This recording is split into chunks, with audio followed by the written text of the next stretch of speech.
unify the grand unification of God's own family, which we are a part of. Now that's breathtaking, isn't it? There's your context. Eugene Sage, he is a must read.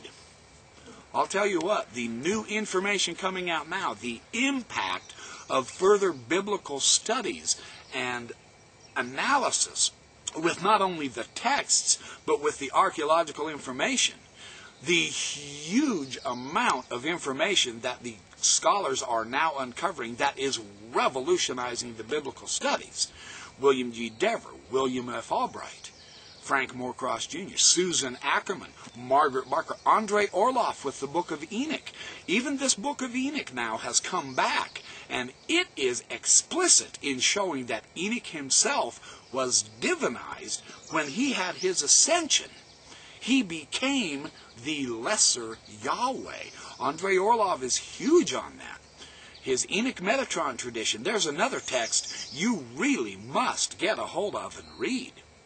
All of these scholars are now saying that this pattern that we are now beginning to recognize is taken for granted in the Bible. It was so sacred that it wasn't told outside in outside circles. It was had in the temple. It was sacred, not secret. You know, we Mormons take it in the teeth for saying that about the temple, but that's the fact, because it is teaching of heavenly things, the heavenly pattern now. We see critics say, well, the Bible doesn't say God married and had a wife and sired children and all that. No, it does not. But it used to. That's had in the temple. The Bible has been, unfortunately, rewritten. We are not crowing in victory about this. Unfortunately, we do have a rewritten document. This is the necessity, according to Susan Ackerman, of bringing in the fuller context with all of the other writings and contexts of Israel's neighbors, not as secondary, lesser importance, but all of them were intertwined together. We know Solomon's temple was based on a Canaanitish model of temples. Bill Hamblin has that brand new book on Solomon's temple that is absolutely delightful. You've got to get that book also and read it. There's another LDS scholar who's published by Thames and Hudson just last year, 2007, giving us the fuller context of the practical as well as the spiritual impact, the cultural impact of what the temple meant, of how it affected folk religion. They never did forget that God had a wife, that there was a heavenly mother, and that men and women were equal heirs of salvation by grace. It's not just a man's world. It is a complete combined family unit. This is why the ancient tetrads of father, mother, son, and daughter were so emphasized, because everyone's involved. Sex didn't matter. It didn't matter whether you were a man or a woman. God is not just male.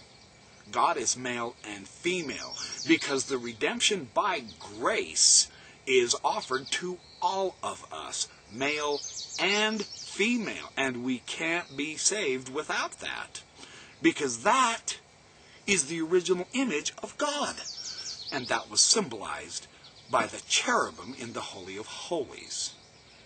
That's utterly astonishing.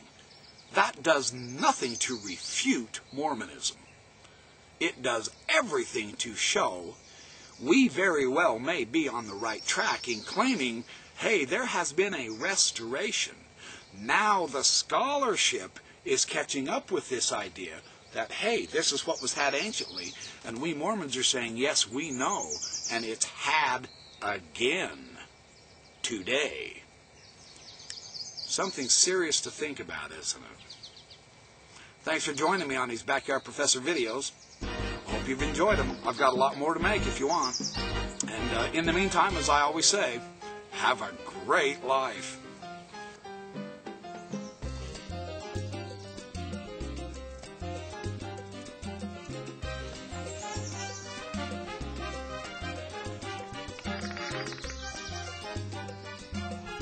We classify these as weeds. Their heads are really beautiful. Purple flowers like. Look how big these things are. Look how tall these things are. I'm going to walk over there so you can see them. See a contrast. They're taller than I am. They're really tall. Big weeds. They grow like crazy. Kind of interesting, isn't it?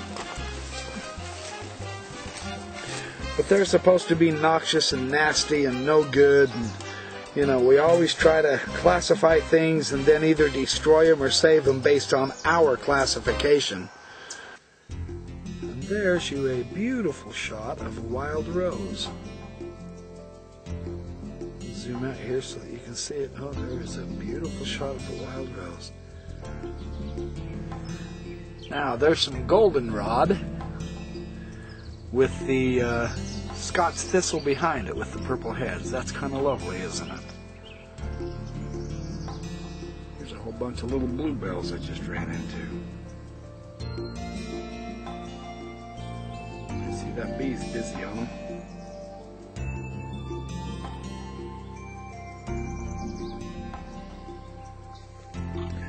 There's some more of the showy milkweed. The books say this plant is edible, but the regular milkweed is quite poison. But this stuff smells wonderful.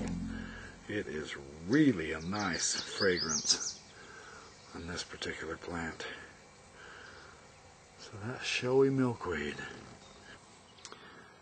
And these are asters. They're a really beautiful little purple flower. Show you just how tiny they are. Do a pause here and you can see them. Kind of like a miniature daisy, except they're asters. And I zoom way out and you can see the size. And this is called large head clover, as in a three-leafed clover. Yes, this is large head clover. Aren't the plants of the world fascinating? Here he is, the loudmouth of a... Isn't that a beautiful little creature? He's singing. Yeah, he's singing. Hard to see against those leaves.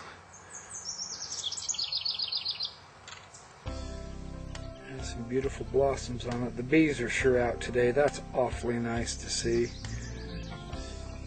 That's very, very nice to see. We've got a pretty white blossom on it.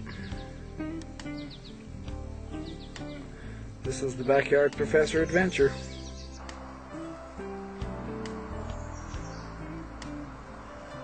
This is why they call them cottonwoods. Look at all the cotton floating through the sky.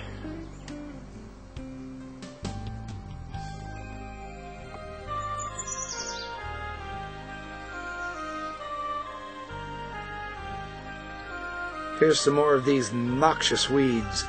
This is a Scotch thistle. These are called Scotch thistle. Now they're obnoxious, all right, if you try to grab them or touch them, because they are really prickly. But their heads are just beautiful. Purple flower. Boy, you can see me knocking off the pollen off those. I bet the bees love these. Ooh. Makes good honey, I'm willing to bet. There's always a use for everything in nature.